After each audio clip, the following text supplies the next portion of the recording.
Yeah, we back. Now, welcome back to a brand new series, man. We are reading the biography of King Henri Christophe, man. We are reading the book Black Crown by Paul Clammer. Now, start from the beginning so everything makes sense. In part 1, we discuss the origins. Where did he come from? In part 2, we discuss where was he in the first days of the revolution. Part 3, we discuss the rise to power. Part 4, we discuss the French invasion of 1802. Part 5, we discuss the various battles of the revolution leading up to the victorious climax. Part 6, we discuss the first 2 years of the Haitian state after the revolution, right? The construction of the Citadel, one of the greatest architectural achievements the black man ever produced. The Dessalines administration and the Dessalines assassination, the precursor to the nation being divided into 2 states.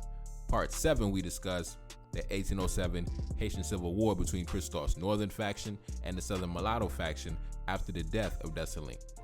We also discuss the beginning stages of Christophe's navy, from his first time that he purchased his first warship back in 1807, then building up a fleet of more than 7 warships, which he purchased straight cash, no loans. Part 8, we discuss the coronation ceremony of 1811, one of the most legendary events that took place in the world during that year. We also discuss the consolidation of Christophe's power as the supreme leader of the North.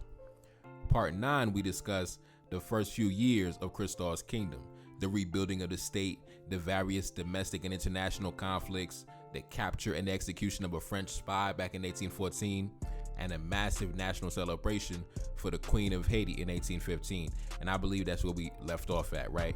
I believe in the last episode, where we left off at was we was in the middle of the Queen of Haiti's 12-day birthday celebration, right? So I guess we're gonna pick up right from there. Let's get back into the book, man. Another military parade followed. Having begged the assembled ladies of the court to put their talents to work by sewing new regimental banners, Christophe mounted his horse to take personal command of the parade, dressed in the red of the Haitian Guards, faced in black velvet with white breeches. His son rode behind him in the green and pink of the Prince Royal Regiment. The celebrations continued for several days, with the Queen giving alms to the city's poor and the King granting pardons to a number of criminals. On the 20th of August, there was a trip to Pont-d'Aume, accompanied by the Queen's elegantly dressed Amazons, who wore small hats of the latest fashion, decorated with ostrich feathers, and were mounted on superb horses. The party culminated in a grand banquet in the Queen's honor. The preparations took several days, with an army of cooks, pastry chefs, and confectioners preparing the feast, overseen by Baron Dupuis. 4 enormous tables were set in a marquee for 800 guests, but invitations were in such demand that nearly double that number managed to squeeze in. All were served entirely without incident, despite the considerable amount of wine that was drunk. In the evening, there was a public performance of The Barber of Seville, after which a grand ball was held where Christophe reputedly danced with every lady in the party. When the music ended at dawn, the royal party mounted their carriages and finally went back to the palace.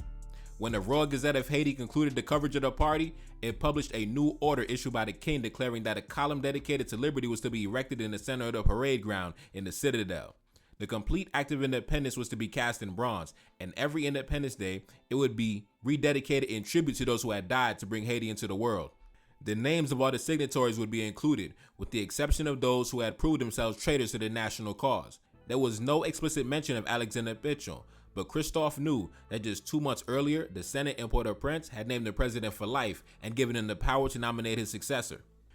Perhaps Christophe might have wondered, the dedicated Republican was secretly envious of the authority of a king.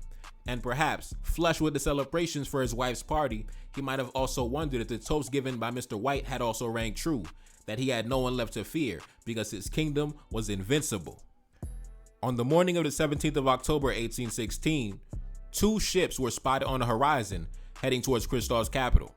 They anchored just outside the range of the city's forts, but signaled no intention to enter the harbor. After a day of uncertainty over their aims, the city governor, Jean-Pierre Richard, dispatched a pilot boat to demand they identify themselves. Only then did the ships reveal their colors, jointly raising a flag of the Haitian Republic and the white royal standard of France. The brig maneuvered closer to shore and fired a volley from its cannons before both ships set sail and fled west. The following day, a merchant ship flying American colors pulled into Christophe's capital. It had been intercepted by the mysterious vessel and given a letter to deliver addressed to Monsieur General Christophe at Cap Français. 2 years after the embarrassment of the Malouette mission, Louis XVIII had decided to try for a second time to see if he could reclaim the lost colony of Saint-Domingue. The French ship the Flora carried his envoy, Vicomte François de Fontanges, who the previous week had dined with Alexander Pétion in Port-au-Prince. At 72 years old, Fontanges was old for such a mission, but he knew the area well. He had commanded the militia in Cap Français in the 1770s and had fought for the colonial forces in the first 4 years of the Haitian Revolution. Fontanges had almost certainly met Pétion in Saint-Marc back in 1790, when the future president briefly found himself under the command of the Frenchman. It is even possible that Fontanges and Christophe had crossed paths at the Siege of Savannah back in 1779. Fontanges was second in command of the Chasseurs Volontaires, although whether he would have made the connection between a 12-year-old drummer boy and the self-proclaimed king of Haiti is unlikely. Fontanges had expected the warm welcome he received from Pétion. An unofficial trade had tentatively begun between the two nations, and ships from Bordeaux now regularly appeared in Port-au-Prince's harbor. Fontanges was less sure about Christophe and ordered his ship to stand off Christophe's capital in fear of suffering the same fate as the envoy Medina back in 1814. His chosen form of address helped guarantee him a poor reception. When Fontanges' letter was delivered by his proxy, the city governor expressed his extreme surprise and indignation and told the captain of supercargo that he was astonished that Americans who had traded for so many years with the kingdom should have undertaken a commission which was no less dishonorable than misplaced. The city governor in the capital returned the letter unopened and demanded the American to leave the harbor. Now, time out. Let me explain what's going on here for some of y'all that might not understand. So, like they said before, on a random day in October, 2 French vessels randomly begin, riding by Christophe's capital. They don't pull into the harbor, they don't pull into the ports, they just riding by, right? They're waving the flag of France and they're waving the flag of the Southern Haitian Republic at the same time, right?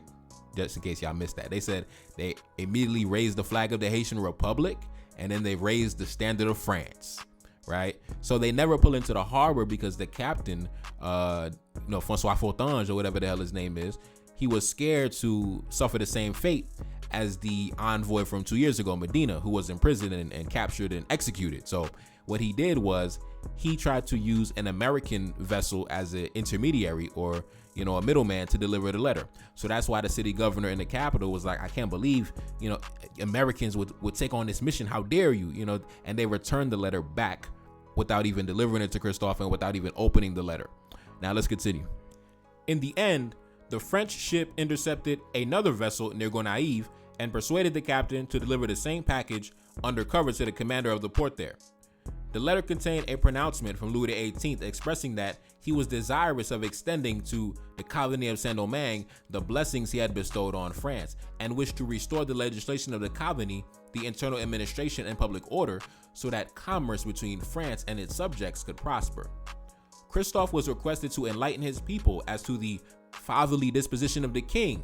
As if to inflame him further, Fontanges said that Louis XVIII had instructed that he should go to Port-au-Prince as a central and intermediate place from where we can communicate with both the North and the South. Christophe's newspaper published a detailed account of the letter, but it took Christophe nearly a month to break his uncharacteristic silence. When he did, it was in the form of a 5,000-word broadside, most likely drafted with Vasti's help.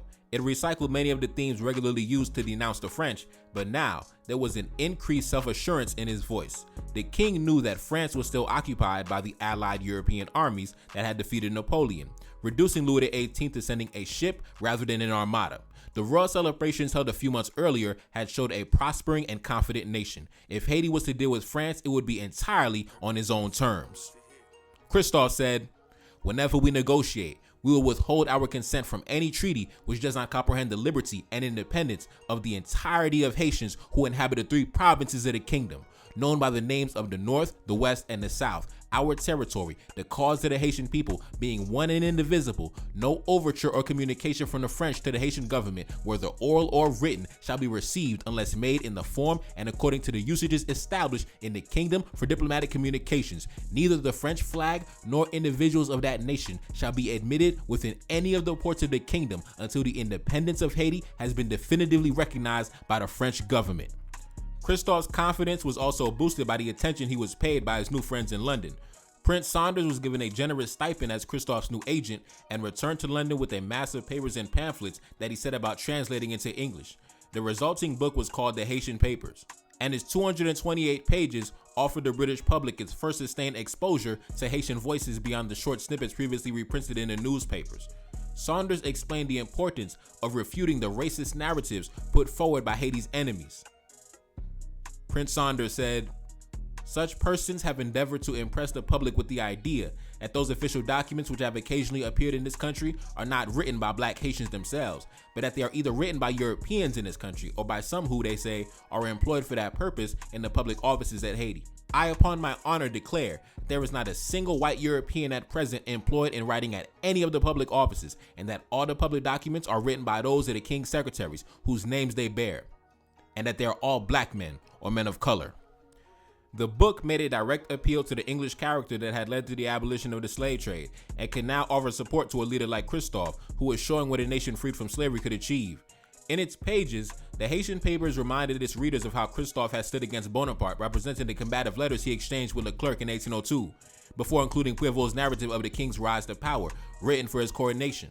The various laws establishing the monarchy were printed to show the sound constitutional basis of his rule, plus extracts from the Code Henri dealing with agriculture, as proof of Christophe's aim to ameliorate the condition and improve the character of the humblest class, namely that of the plantation laborers.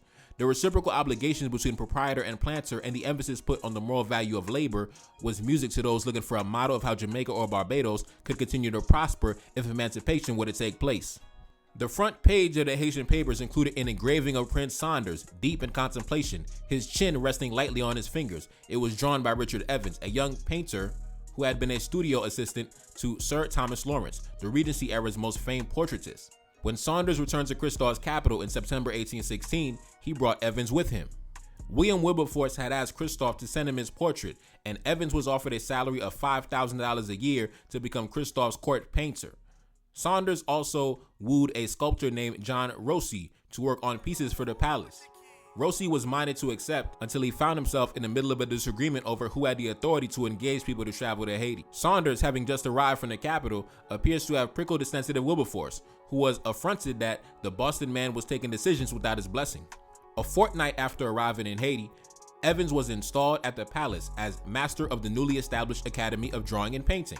Within a year, he had painted a full-length portrait in a traditional grand manner style that will become the defining image of Christophe's monarchy. The king is wearing a dark green double-breasted tailcoat lined in red, with the cross of the Order of St. Henri pinned to his chest. The frilled cuffs of his white shirt meet yellow-gloved hands, the left casually in his coat pocket, and the right holding a cane and a bicorn with the royal cockade. Now, time out. The image they're describing here is Christophe's most famous image. This is the signature image of Christophe right here on the screen, as you can see. I believe this was done in 1816. So Christophe would have been about, 49 years old around this time? Let's continue. White breeches and pale brown boots complete the outfit. Christophe is framed by a column and red drapes embroidered with a coat of arms, and his royal crown nestles on a cushion beside him. Behind the king is a vista of cloudy Haitian skies, palm trees, and a sweep of a distant coastline that evokes the Bay of Cap Henry.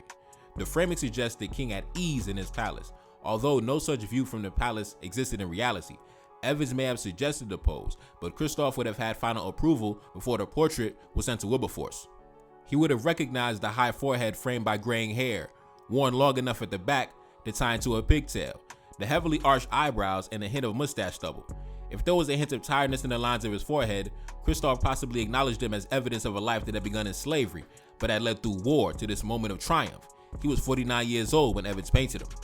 Evans also painted an identically sized portrait of the Prince Royal, dressed in a dark blue coat cut to match his father's, and an identical Order of St. Henri medallion. The 12-year-old leans confidently against a palomino horse with a riding crop in his hand, watched by a manservant who emerges from the surrounding foliage. The horse bows its head in the royal presence and waits patiently to be mounted, presumably at the moment when Jacques Victor inherits the throne. The two portraits were dispatched to Wilberforce, who would surely have been flattered even more into thinking that he was correct in playing the philanthropist to the Haitian king. In 1818, they were displayed at the Royal Academy in London, where they surprised one anonymous reviewer who judged them uncommonly good pictures and proved that it is not impossible to attach pomp and dignity even onto a Negro. They really look very king-like personages. Evans painted several other royal portraits, including one of Christophe mounted on his favorite horse, Bois Rouge. Another canvas showed the entire royal family, with Queen Marie-Louise having a good-humored looking personage, as fine as the representation of diamonds and lace in profusion can make her. Next to the prince and princesses, a black cherub descended to crown the brows of the Haitian king with a wreath of laurel. Sadly, neither of these portraits have survived, nor are there any known extant images of the queen. But in 2018, a previously unknown half-length portrait of the Prince Royal with his sisters, Amethyst and Athénaïre, appeared in a New York auction. In this work, the prince wears the same costume as in the Evans portrait, but he appears 2 or 3 years older, with one hand thrust confidently into his lapels.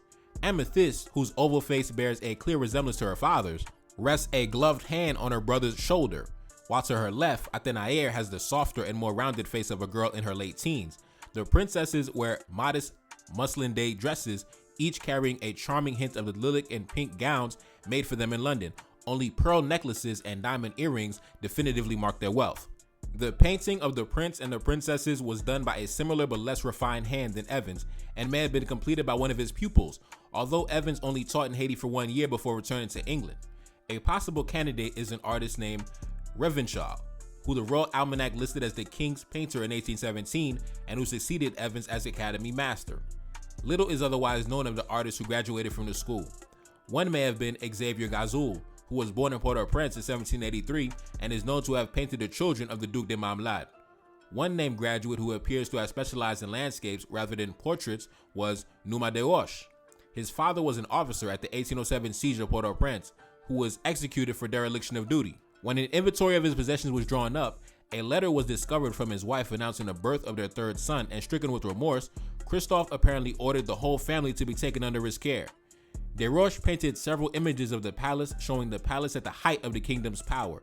His style is a world away from that of Evans, with bright, expressionistic colors and flattened perspectives that instead point the way to the masters of Haitian painting who emerged in the middle of the 20th century. While ensuring that his architectural renderings were precise, Desroches also took pleasure in including cartoonish details like the lion statues guarding the palace's grand entrance, the stylized star apple tree where the king held his open-air court, and the birds flying over the mountain road winding up to the citadel. In less than 6 months, Prince Saunders had proved himself an invaluable envoy for the kingdom. The correspondence he delivered was important to Christophe as any painter or vial of smallpox vaccination. In February 1816, he brought a letter from Thomas Clarkson beginning a correspondence between the king and the abolitionists that would run for the next 4 years. Clarkson was a tirelessly practical campaigner. He was a founding member of the Committee for the Abolition of the Slave Trade, and it was his work in the 1780s interviewing the crews of slave ships in the ports of Bristol and Liverpool, frequently at some risk to himself, that had given impetus to the movement and persuaded Wilberforce to take up the issue in Parliament. Christophe explained to Clarkson that his dearest ambition was to educate his people, which he believed to be the first duty of any king. Christophe said, "I'm completely devoted to this project. The edifices necessary for the institution of public instruction in the cities and in the country are under construction. I am awaiting the professors and the craftsmen I requested, who will take upon themselves the training of our youth. I intend to accord them every encouragement, protection, and tolerance in the exercise of their religion, along with whatever advantages may be just and reasonable. So if God blesses my handiwork and grants me sufficient time, I hope that the inhabitants of Haiti, overcoming the shameful prejudice which has too long weighed upon them, will soon astonish the world by their knowledge." The first teacher, Thomas Gulliver, had arrived on the same ship that carried Saunders and Evans. A school building was provided for him in the capital, and Christophe was soon writing to Clarkson that he was eagerly awaiting the other masters and professors my friends are to send me, and I intend to station them in various cities of the kingdom and to staff the Royal College so as to extend more widely the benefits of education. At Wilberforce's recommendation, Gulliver had been sent by the British and Foreign School Society, whose members were trained in the Lacansterian method of education, whereby one master may conduct a school of 1,000 children with perfect ease. Gulliver initially had to deal with just 150 pupils. But Christophe nevertheless professed himself astonished at the effects of this new system and at the precocious intelligence which it develops in the pupils. By 1818, the Royal Almanac listed Gulliver as schoolmaster in the capital alongside English teachers in the palace, Gonaive and St. Mark, plus Prince Saunders, who had been persuaded to take up a post in Port-Épée. A British visitor to the capital in 1820 visited the school there and found it as perfectly furnished with all the necessary apparatus as the best schools conducted on this system as prepared in England. He was equally impressed with the children, all of whom could read, write, and do arithmetic, with many of them able to speak English and recite poetry. The star pupil, a boy of 16 years old, impressed by translating several written passages between English and French, completing arithmetic problems and pointing out the major European countries on a map and listing their capitals and geographic features. In December 1818, the Royal Gazette of Haiti dedicated an entire issue to announcing the creation of a Royal Chamber of Public Instruction to oversee the running of the schools and licensing of teachers. All the nobles who had published books or pamphlets in the kingdom were included on the board, including Julien Prévost and Baron de Vasty. Education was to be provided for any child in good health between the ages of 8 and 16, with compulsory attendance 6 days a week, and lessons held in English and French. School monitors from the class helped oversee lessons and enforce discipline. Pupils had to be cleanly and decently dressed, with any child wearing a headscarf liable to have it confiscated. Corporal punishment was allowed for infractions of the rules, which included arriving after roll call and blaspheming. In most serious cases, masters were empowered to imprison a child for up to 2 weeks on bread and water. All schools were subject to regular inspections by supervisors appointed by the Royal Chamber of Public Instruction and had to submit quarterly updates on their pupils' progress. In his report for the last quarter of 1817, Gulliver recorded that he had 189 pupils in 8 classes under instruction, with 13 new attendees and 1 child made to leave for being too young to attend. In January 1820, Clarkson sent 19-year-old William Wilson, a young teacher of correct and moral character, fluent in French, Italian, Spanish, and Latin, and acquainted with the English classical writers both in poetry and prose, and also within ancient modern history, to be employed on a 7-year contract as tutor to the Prince Royal. At an interview with Christophe at the palace, the king's acute intellect and quick intelligence impressed the young man. His hands were remarkably small, soft, and delicate, though he was of lofty stature, broad-chested, and strong-limbed, Wilson noted in a later memoir. And he spoke the French language with great purity and understood English, though he preferred not to speak it. Now, this is the white boy, describing Christophe, right? Wilson was formally appointed at a salary of $250 per month and given a house in the city run by an ambitious housekeeper named Dede, who recommended herself to him as the best coffee maker in the city and proceeded to tell Wilson how he should fit in with the house she intended to run. He gave 3 hours of instruction to Christophe's son each morning and afternoon, and despite at one point spending a month in bed with fever, was soon writing to his father that I continue to receive the king's approbation and am in favor with his son, who makes great progress and now speaks English so well as to procure me a great deal of praise. 2 female teachers from Philadelphia were engaged as tutors for Princesses Amethyst and Athénaïre. On arrival in the capital, they were taken in an elegant London-built chariot drawn by 4 greys to the palace, where they were presented to the entire royal family. Christophe with the queen, the Prince Royal, and the princesses appeared, dressed most handsomely and with a degree of elegance which we had not expected. The queen was exceedingly obliging and affable. She made kind inquiries respecting our passage and health. She expressed her hope that we should be perfectly happy as long as we should remain with them, and she assured us that she should always be ready to assist us, and her evident sincerity convinced us that she had a kind and affectionate heart. Her daughters were equally polite and appeared quite pleased at the idea of our coming to reside in the palace. Now, that was what the 2 female teachers from Philadelphia had wrote during their time at Christophe's residence. Now, let's continue. The princesses were instructed in English, French, composition, and drawing. The princesses differed much in their abilities and dispositions according to their tutors. Amethyst sometimes appeared to think the difficulty of acquiring knowledge greater than it was worth. She was disposed to learn, but often yielded to that listlessness so common among natives of tropical climates. Athénaïre was lively and amiable, and she had great quickness of apprehension, but was rather averse to application and careless of improvement. Yet the progress of both was considerable, and the queen, and we believe the king, also felt perfectly satisfied with our endeavors.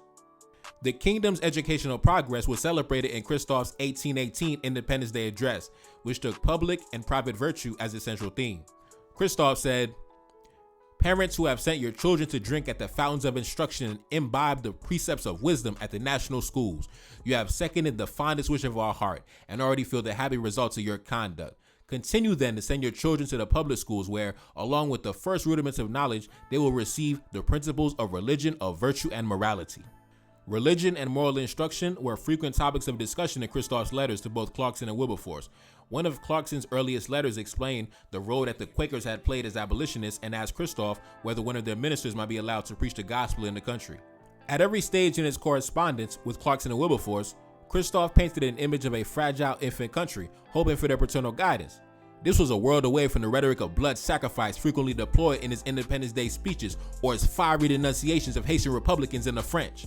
In one letter to Clarkson, Christophe wrote of the grief at seeing Spanish slave ships within sight of his coast, lamenting that, Christophe said, "It is not my intention to fit out ships of war against them, because I should never wish to give our enemies any excuse for molesting us. You are aware that they watch each and our every action, and that nothing would make them happier than to find some way of discrediting us in the eyes of the world." Any mention of the way that the Royal Gazette of Haiti regularly celebrated his navy's interdiction of slave ships was studiously avoided.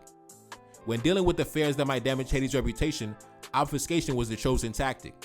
In April 1818, Christophe found himself forced to defend to Clarkson the allegation that in 1816, a British man named Davison had been tortured in Christophe's prison after being arrested for espionage, an episode that had been raised in the House of Commons. Davison had been discovered by Baron Dupuis attempting to leave the city with a letter describing the weakness of the kingdom's navy and suggesting that his fellow merchants could easily do business between the capital and Port-au-Prince without fear of interference. Davison was clapped into irons and threatened with execution to force him to confess to his source of sensitive information. Prévost passed on Christophe's commendation for Dupuis' actions, saying that, "You did well to put him in solitary confinement. I am ordering the governor to keep him there in thumbscrews and in irons. If you continue with your active surveillance, you will catch others. We must get to the bottom of this affair." This careful navigation by Christophe was needed while his relationship with the British government still remained frustratingly undefined. In February 1817, Thomas Strafford, who had spoken up for Davison, was seized by the Jamaican authorities on his arrival from Christophe's capital. He was subsequently convicted of publishing several wicked, scandalous, malicious editions and inflammatory libels. He had carried with him a copy of one of Vasti's books, written in reply to a pamphlet written by a French colonist. It was another stout defense of Haiti's right to have taken up arms against their oppressor, as well as being a sharp dismantling of the theories of racial hierarchies used by colonists to justify their enslavement of Africans. Strafford was accused of being an accomplice of Christophe and coming from Haiti to disquiet, molest, and destroy tranquility and the good order of the island of Jamaica. Now, time out. Apparently, I guess Christophe's, because as you know, Christophe had the printing press. Christophe was publishing multiple books a year. I've read a couple of those books. The most famous being The Colonial System Unveiled, written by Baron de Vasti, right? So apparently, this white guy named Thomas Strafford had been sailing from the kingdom back to Jamaica, right? So with him, he brought a copy of one of Vasti's books. And due to the fact that he had in his possession one of Christophe's books published by the kingdom, they said that they arrested him for, like they said, trying to molest and destroy tranquility and the good order of the island of Jamaica. So apparently Christophe's literature was banned in the colonies. That's what it seems like. It seems like Christophe's literature was banned. They did not want others in the different neighboring colonies to be reading the literature that was being published in Christophe's kingdom. Let's continue. The fear of an uprising was a perennial one on the island. In April 1816, there had been a short-lived slave revolt on British Barbados. And just 1 month before Strafford's arrest, 7 enslaved sailors had stolen the ship that were crewing from Jamaica and sailed to Port-au-Prince, where they claimed their freedom. Damn. Strafford claimed that the copy of Vassey's Reflections had found its way into his luggage by accident.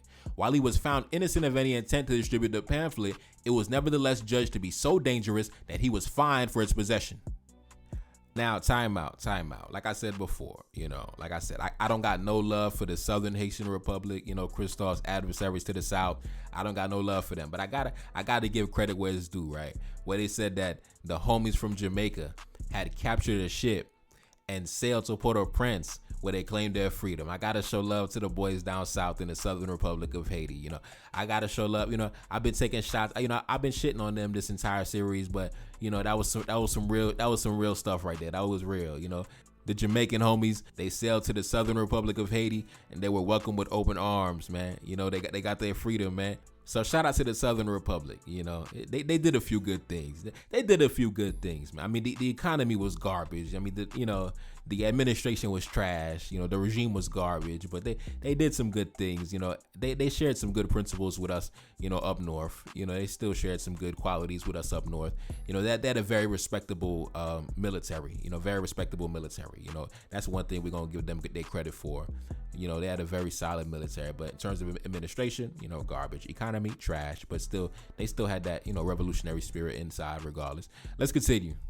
Stratford's indictment led to the authorities producing their own translation of Vasti's pamphlet, the first time one of his complete works had been rendered into English. A proper translation was published in London later in that year.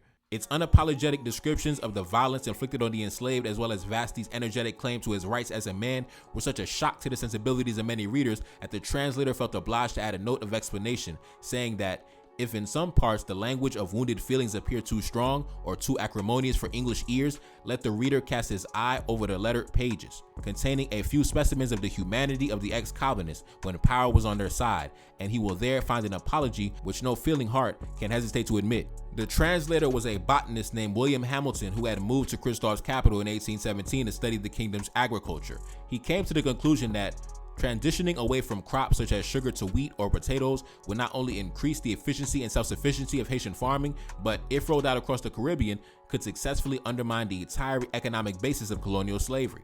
Hamilton's Puritan edge led him to suggest that if this also reduced Haiti's royal national treasury, it would be no bad thing. On learning that a new ballroom was being prepared in the Prince Royal's palace in the capital for a visit by the king, he wrote to Zachary Macaulay that I should gladly see more attention to useful and less frivolous expenditure. Hamilton's experience in Haiti provided a counterpoint to the rosy image that Christophe showed to his English correspondents. Sending a translation of Christophe's 1818 Independence Day speech, Hamilton added that, I wish that everything was as stated in his document, but my last letters present a very different picture. One issue was that Hamilton had fallen in love with a local woman, but for undisclosed reasons had been prevented from marrying her. The objection to my marriage with Josephine is a bad proof of zeal for the cause of morality, when it is well known I might take her as a concubine without difficulty. Josephine was a good and virtuous girl, but he found himself excluded from her society and pleaded for Wilberforce's intervention for his beloved to be allowed to visit England where they might marry. It is not known whether their failure to marry hastened Hamilton's return to England in 1818, but he continued to support the kingdom by translating several works by Vasti, who he judged to be a far more impressive figure than the high-spending Christophe. Now, time out.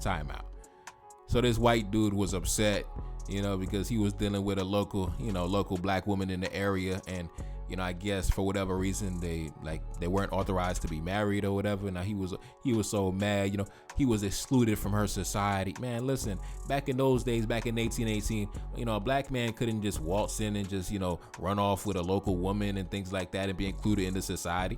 The black man was excluded from white society during that time. So why you mad that the black man excluded you from, high black society during that time, bro? You're a foreigner, you're an Englishman. You're a guest in our home, you should just be respectful, just fall back, stay in your lane, bro. Let's continue. Had Hamilton embraced the kingdom by taking Haitian citizenship, his relationship may not have been so easily doomed. A Scottish doctor in his late 20s named Duncan Stewart also traveled to Haiti at this time with his wife and found himself so enamored of Christophe's regime that he became a naturalized Haitian. In quick succession, he was named head of the Royal Medical College and then personal doctor to the king himself. For this, he was granted the honorary army rank of field marshal and gifted a plantation in Quartier-Morin near the capital. Duncan Stewart urged Clarkson to ignore those who offered inaccurate and contradictory information about the kingdom and eagerly sang the praises of his royal patient.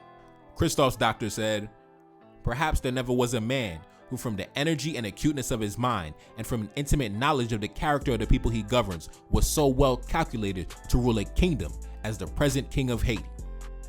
As a member of the royal household, Stewart was able to outfit his hospital to the highest standards of the day and claimed that there was not a hospital in England better supplied than his own. A visiting Royal Navy officer in 1819 agreed that nothing was wanting for the comfort of his patients, but he raised an eyebrow over the fact that each bed came with a pair of stocks, in which the legs of the occupier are immediately put on, the least symptom of insubordination. Both Stewart and Christophe both clearly viewed the sick through a combative lens. Another Royal Navy officer who was present when the king toured the hospital noted that there was not an individual that he did not know by name, his character, his regiment, disease, and everything about him. The connections that Christophe forged with Saunders, Wilberforce, and Clarkson promised new opportunities for the kingdom, where the efforts of Jean-Gabriel Peltier had fallen short. Over the years, Peltier had allegedly been paid more than 10,000 pounds sterling for his services, but as he fell from favor and his shipments of Haitian coffee and sugar began to dry up, he resigned his position and blamed the Methodists for trying to usurp him, spitting that they had pulled the rug from under him by promising their blessing to Christophe in return for his money. Now that the Bourbon monarchy had been restored, he tried ingratiating himself with Louis XVIII, but his years of vocal support for Haiti meant that he found few sponsors at the French court. Christophe called him criminal and perverted and cut him off completely. Unable to support his lavish lifestyle, Peltier slid into debt and was forced to close his newspaper and sell off his library. On the 3rd of April 1818, the L'Abeille newspaper in Port-au-Prince announced that exactly 1 week after being seized by a fever, Alexander Pétion had passed away in the early hours of the 29th of March. It was less than a week since Christophe had given his annual address to mark the anniversary of the creation of the Haitian monarchy. He was 50 years old and at the height of his power. And of the 7 generals who had commanded army divisions under Dessalines and signed Haiti's Declaration of Independence, he was now the only one left alive. Now, we can end part 10 right here. Part 10, man, I'm trying to narrow it down to 15 parts at most. So hopefully, we can narrow it down. We coming to the closing stretch. We about 70% through the book, right? So, hopefully we can narrow it down. I don't want it to be too long, but anyways, man, it's your boy Dessalines back in the building. Yes, indeed. Cash App in the description. Support the album, man. Support the album. Peace. No. Feel like I'm 75. Know that your team be full of them traders. You know that can never be mine. I'm grabbing a thought when I drive. I'm back in my zone and we on. She said that she ready to come be my wifey and hoping I don't do her wrong. I gave her my word in this bond. I'm whipping the best like a lamb. I'm eating no chicken and lamb. Accustomed to call me the man. I never be up on the gram. I'm keeping that way undercover. She want me to tell her I love her. I told her I'm breaking the rules. I told her we making the news. Back in my city, they loving me. Standing alone, I'm 100 deep. Enemy plotting and still in reach. They try to make sure that we underneath. Trying to make sure that we never make it. Coming for power, come get acquainted. Coming for everything that I wanted. Feeling like Drake, but I really wrote it. Feeling like Kendrick, I'm checking names. Gotta roll up while I go insane. Got so much stress, I been gate away. Stuffing these racks in this Louis case. One thing for certain, I'm about to check. Keep it 100 and nothing less. Stick with the family since day one. Had to stay down till my day come. Had to stay down, but I'm never patient. Hop on the mic and I'm motivated. Hop on the mic and I drop a classic. Haters can't see me, they copping glasses. Back in the studio making magic. Got a new tape and it's in production. Back on my business, I got a budget. Staying low key when I'm out in public. Feel like I'm 75. Know that your team be full of them traders. You know that can never be mine. I'm grabbing a thought when I drive. I'm back in my zone and we on. She said that she ready to come be my wifey and hoping I don't do her wrong. I gave her my word in this bond. I'm whipping the best like a lamb. I'm eating no chicken and lamb. Accustomed to call me the man. I never be up on the gram. I'm keeping that way undercover. She want me to tell her I love her. I told her I'm breaking the rules. I told her we making the news.